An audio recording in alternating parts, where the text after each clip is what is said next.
அதிமுகவை சேர்ந்த 20 எம்எல்ஏக்கு மேற்பட்டவர்கள் வந்து விஜய்க்கு ஓட்டு போட்டிருக்காங்க. 22 பேரு. 22 பேர். இதுதானே விவாத பொருள். கிசுகிசுகள் தான் மீண்டும் இதுதான் நான் சொல்றேன். திமுக எதிர்ப்பு மனோபாவம்ங்கிறத தொடர்ந்து கட்டமைக்கிறாங்க. இப்ப விஜய் வெற்றியில் அப்பாவியாருக்கு அரசியல்படுத்தப்படாத மக்கள் அவருக்கு ஆதரவு தெரிவிச்சாங்கங்கிறது மட்டும் இல்ல. ரொம்ப நாங்க தான் பிறப்புலயே அறிவாளிகள்னு சொல்றவங்களும் விஜய் ஆதரிக்கிறாங்க. அதை எப்படி பார்க்குறீங்கன்னு ஒரு கேள்வி நீங்க கேட்டீங்க. ஆமா, ஆமா, ஆமா. சினிமா மோகத்தில் பார்த்து விஜய்க்கு ஓட்டு போட்ட மக்கள் நம்ம புரிஞ்சுக்க முடியுது. இன்னொரு பக்கத்துல மயிலாப்பூர்ல ஓட்டு போட்டிருக்காங்க. இல்ல அவரு திமுக எதிர்ப்ப பேசுறாருல்ல.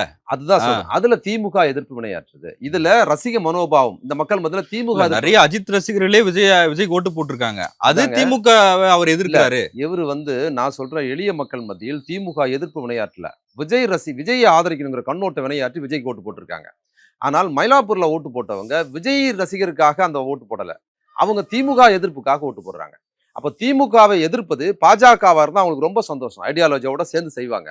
அப்ப பாஜகவுக்கு ஓட்டு போட்டா ஜெயிக்கிறதுக்கு வாய்ப்பு இல்லை. இது ரொம்ப கத்துக்க வேண்டிய ஒரு விஷயம். எப்பவுமே வாய்ப்பு இல்லைன்னு சொன்னா திமுகவை தோற்கடிப்பதற்கு யாருக்கு வாய்ப்பு இருக்கிறதோ அவர்களுக்கு வாய்ப்பு எப்பவுமே ஓட்டு போடுவாங்க.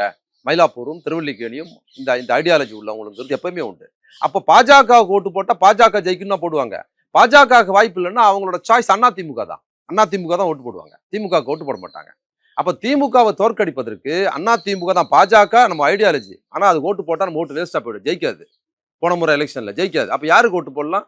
அப்ப அதிமுக தான் ஓட்டு போடணும்னா அவங்க எல்லாரும் மயிலாப்பூருக்கு ஒரு குறியீடா சொல்றோம். அவங்க எல்லாம் அதிமுக ஓட்டு போடுவாங்க. இந்த முறை அவங்க அதிமுக ஓட்டு போடல.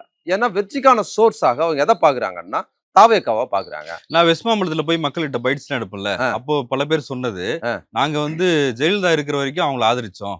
இப்ப நாங்க நேரடியா மோடி ஆதரிக்கிறோம் அப்படின்னு சொன்னாங்க. இப்ப அவங்களுக்கு விஜய் கிடைச்சிருக்காரு அப்படி எடுத்துக்கலாமா? ஆமா, வெற்றிக்கான வாய்ப்பு அவங்க திமுகவுக்கு ஒருபோதும் ஓட்டு போட மாட்டாங்க. அங்கிறது பாருங்க. எஸ் வி சேகர்லாம் பேசுறாரு. அவர் ஆதரவு தெரிவிக்கிறாரு. அவர் திமுக ஓட்டு போட்டாரான்னு நமக்கு தெரியாது. ஏன்னா அந்த மயிலாப்பூர் தொகுதியில் இந்த குறியீடு எது என்ன திமுக இதை வந்து ஒரு குறியீடா சொல்றேன். மீடியாவும் அப்படிதான். மீடியாவுக்கு விஜய்ங்கிற ரசிக மனோபாவத்துக்கு இல்லை. விஜய் ஒரு டிஆர்பி ரேட்டு 2 வருஷமா அவரை வச்சுக்கிட்டே ஏதாவது ஒன்று ஃபோக்கஸ் பண்ணி மக்கள் மத்தியில் கொண்டு போறது. நீ விஜயை ப்ரமோட் பண்ணு, தப்பு இல்லை. ஆனால் அதை எப்படி ப்ரமோட் பண்றாங்கன்னா திமுக ப்ரமோட் பண்றது. அப்ப விஜய்ங்கிறத டிஆர்பி ரேட் அவர் வந்து அவரை போட்டா நிறைய வியூஸ் வருது, நிறைய பேர் பாக்குறாங்கிறது ஒரு மையமான விஷயம். அந்த மையமான விஷயத்த விஜயை பில்டப் பண்றதுல கொடுக்கறதில்ல. அதை விஜயை திமுக எதிராக நிப்பாட்டுவதில் ரொம்ப தீவிரமா வினையாற்றுறாங்க.